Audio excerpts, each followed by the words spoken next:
अच्छा देखिए स्टूडेंट्स, यहाँ तक मैंने बता दिया था कि पोटेंशियल एनर्जी हम लोग निकाल रहे हैं डायपोल का यूनिफॉर्म इलेक्ट्रिक फील्ड में, ठीक है ना। यूनिफॉर्म इलेक्ट्रिक फील्ड में एक डायपोल रखा हुआ है।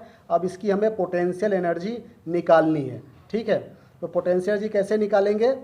पहले ये जो थीटा डी का एंगल पर था, यहाँ से हमने बिल्कुल स्मॉल डी थीटा पर रोटेट कराया, ठीक है ना। मतलब हमने यहाँ पर टॉर्क लगाया और ये डी थीटा पर रोटेट हुआ, तो स्मॉल अमाउंट ऑफ रोटेशन हुआ, इसलिए स्मॉल वर्क डन हुआ। तो स्मॉल वर्क डन का एक्सप्रेशन हम लोगों ने क्या निकाला? D W equal to P E sine theta D theta, ठीक है ना।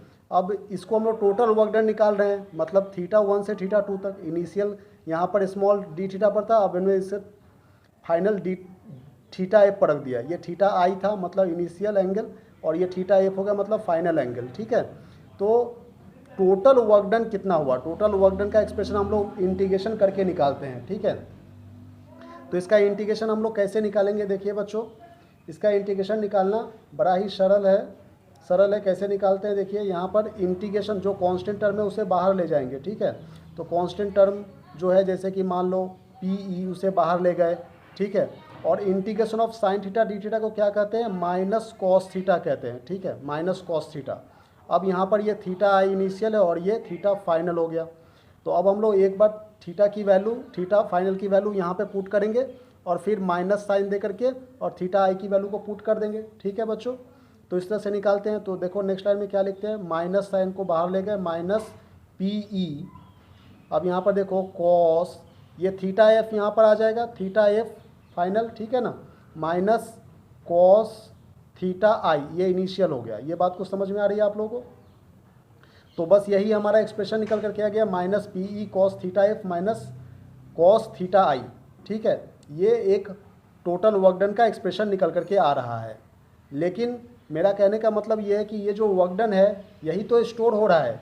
ये लिख सकते हैं हम लोग यहाँ पर वर्क डन डब्लू, ठीक है ना, stored in the form of potential energy, in form of potential energy. Potential energy को हम लोग यू से रिप्रेजेंट करते हैं। अब बार बार हम लोग पोटेंशियल एनर्जी ना लिख करके यू ही लिखेंगे, ठीक है। तो अब देखो हम लोग ये जो हमने बताया कि पोटेंशियल एनर्जी जो है वही वर्क डन के रूप में स्टोर हो गया, और इसका एक्सप्रेशन इस तरह से निकला। ये बहुत ही इंपॉर्टेंट एक्सप्रेशन है, इसको आप लोग याद रखेंगे, न्यूमेरिकल्स बनाने के भी काम में आएंगे ये, ठीक है ना। तो यही एक्चुअल हम लोग निकाल रहे थे, लेकिन अभी हम लोग स्पेशल केसेस इसका निकालेंगे। स्पेशल केसेस निकाल करके देखेंगे कि क्या क्या कंडीशंस बन रहे हैं, ठीक है ना। जब हम लोग स्टेबल इक्विलिब्रियम में रखेंगे तो क्या होगा, अनस्टेबल इक्विलिब्रियम में रखेंगे तो क्या होगा, ठीक है।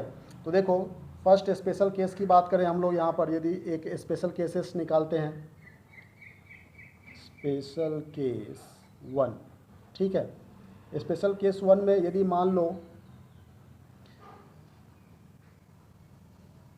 ये हमारा फिगर था, यदि मान लो हम लोग थीटा आई को 0 डिग्री एंगल पर रखें, ठीक है ना। कहने का मतलब थीटा आई जो है वो इस तरह से है। यहाँ पर ये सेकेंड फिगर में आप लोग देख सकते हैं, फिगर नंबर 2 की बात करें हम लोग, तो ये माइनस मतलब डाइपोल को हमने इलेक्ट्रिक फील्ड के अलोंग में रखा है कि नहीं। ये देखो ये डाइपोल मोमेंट की डायरेक्शन और इलेक्ट्रिक फील्ड की डायरेक्शन दोनों सेम डायरेक्शन में है, मतलब ये स्टेबल इक्विलिब्रियम में। यदि इनिशियल कंडीशन में हम लोग रखें, ठीक है, थीटा आई की वैल्यू यहाँ पर क्या बन रही है? 0 डिग्री। यहाँ पर थीटा आई की वैल्यू जो है वो 0 डिग्री हो रही है, ठीक है। और थीटा एफ की बात करें, फाइनल की बात करें, तो वो थीटा डिग्री। अब हम लोग इसको रोटेट करवा रहे हैं यहाँ से लेकर के यहाँ तक, ठीक है ना। इसके बाद हम लोग यहाँ पर रोटेट करवा रहे हैं, ये वाला एंगल ऐसे करके रोटेट हो गया ये, ठीक है। थीटा मतलब थीटा 1 जो है इनिशियल थीटा आई वो 0 है, और थीटा एफ जो है वो थीटा डिग्री एंगल पर है। तो इस केस में हम लोग पोटेंशियल एनर्जी का क्या एक्सप्रेशन बनेगा वो देखेंगे।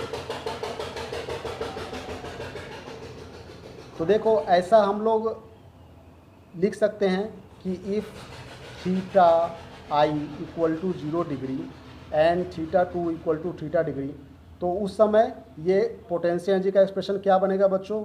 Minus P E cos theta, यहाँ पर थीटा लिखेंगे, ठीक है ना, फाइनल है कॉस थीटा, ये फाइनल है कॉस थीटा हो गया, और minus cos 0 degree.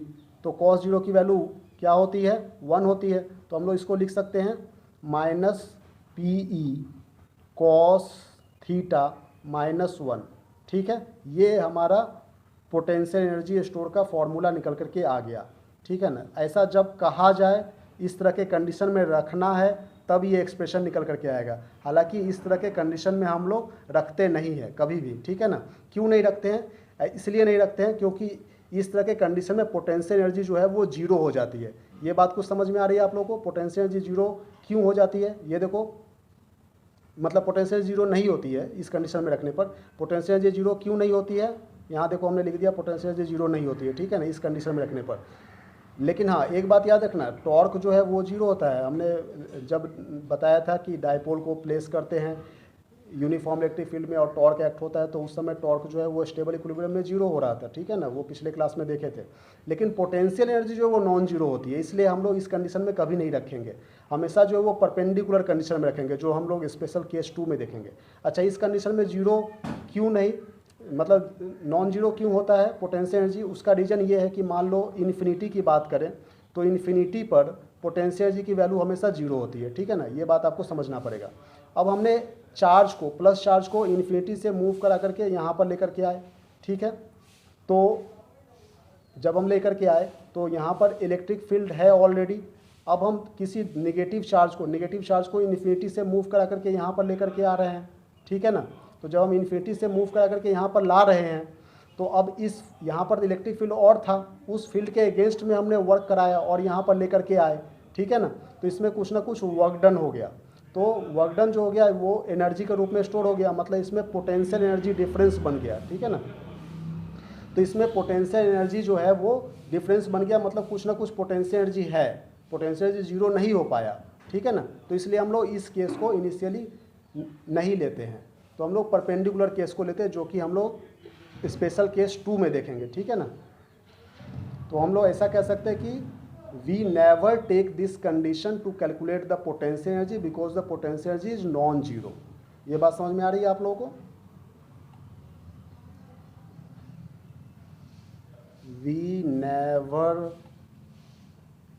Take this condition to calculate u because u is not equal to 0। अब देखिए स्पेशल केस 2 जो है वो हम लोग नेक्स्ट वीडियो में देखेंगे। Thank you.